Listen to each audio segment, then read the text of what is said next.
What's up, you guys? Today we are going to make some yummy food, and we're gonna walk you through that. We're not just gonna do a little B-roll. We're actually gonna share this recipe with you. We've never made it before, so it may be a disaster, but we're gonna find out. It's a bacon cheeseburger casserole, so we're gonna get right to it.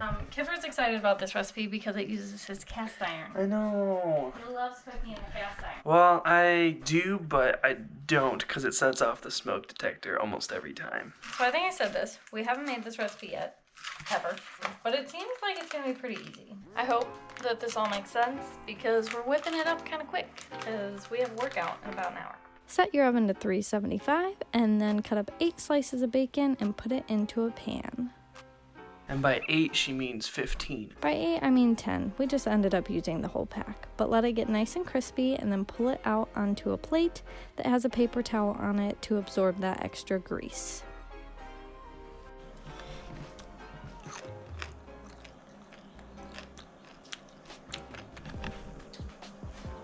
It's great. We cut up 3 cups of sweet potatoes and put them in a pot to steam to get cooked all the way through, and while that was happening, we added 2 tablespoons of coconut oil into the cast iron skillet, and then put 2 pounds of ground beef into the skillet and ground it up nice and fine.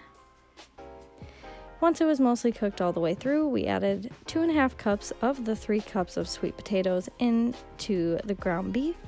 And we added the other half cup into the blender with this coconut cream. Use half a can and a teaspoon and a half of nutritional yeast, a little bit of salt, and then blend it all together until it's nice and creamy. While that's happening, I added the bacon into the skillet with everything else and mixed it all together. Once that was combined and the cheese was creamy, I added that on top of everything else. And honestly, the cheese right out of the blender tasted like straight coconut, so I was a little worried.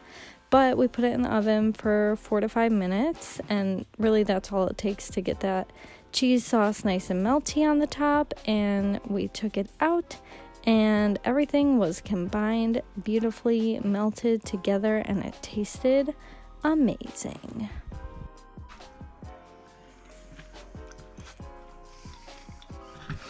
I don't know what happened, but it doesn't taste like coconut milk at all anymore. So we just finished cooking, and I think it turned out really well. I feel like it tastes very much like a bacon cheeseburger, which was the goal.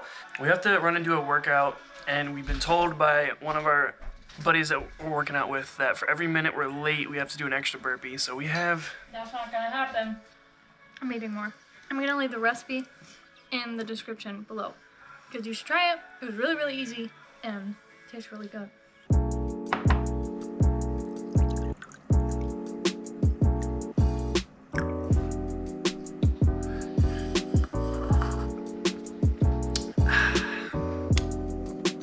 It's definitely been a fairly lazy day for us. This video is going out on the 12th, and so we're about a third of the way done with the video challenge, doing a video every single day. And not gonna lie, I feel like trying to come up with this much interesting content, trying to come up with enough to put out a video every single day, to plan, to film, to edit, has been a lot of work, and has definitely been a challenge for us, hence, you know, it being a challenge. I think that it's been really good. We've both been able to learn a lot, challenge ourselves in a lot of ways. I've personally been challenged in a lot of ways when it comes to filming, because I do the majority of the filming for these videos. And I know that Hannah's definitely been challenged a lot when it comes to editing, because she edits all of them, and she's gotten a lot better. She can usually knock out edits considerably faster than she could when she first started making YouTube videos. And that was kind of the hope and the thought behind doing a 30-day challenge, especially because we don't really have much to do. It gives us something to do and definitely has a pretty steep learning curve. And it'll be so cool to see at the end of the 30 days, compare like the last video to the first video we made and just see like the difference, or to be able to feel the difference when it comes to filming or how fast you can do an edit, your workflow, that sort of thing. We kind of had an idea for what we were gonna film today, and that was a mixture of the food that we made earlier, as well as we were planning to do my hair, but just kind of feeling tired. And so we decided to kind of change plans and just chill for a bit. And then it turned into this frenzy of like, all right, well, we have to get a video put out. So what do we do? And just kind of wanted to like share the like raw details with you guys of like what it actually looks like to film something like this every single day. I may have some small little things around the house to take care of, like I have to do some dishes and like some laundry and that sort of thing. And I know you guys have seen plenty of that, but that's kind of what we're working with today. Probably gonna go ahead and get started. Start the laundry first, get a load in the wash, and then take care of these dishes. So if you're still sticking around and watching, I really appreciate it. We both really appreciate it. Thank you so much. And hopefully we'll have some more interesting stuff coming up. We need to brainstorm some ideas and just see what we can come up with.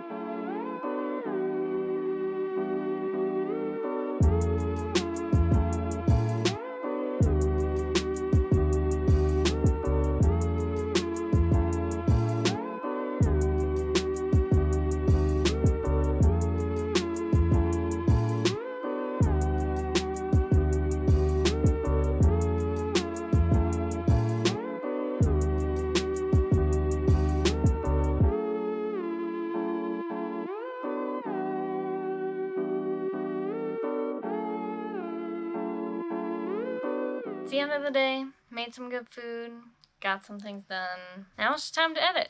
If there's anything that you want us to do while we're hanging out at home for the next few weeks, let us know. It would be great for us and probably good content for you. That's all we got. Don't forget to like, subscribe, and hit that bell, and we will see you tomorrow. Bye! See ya!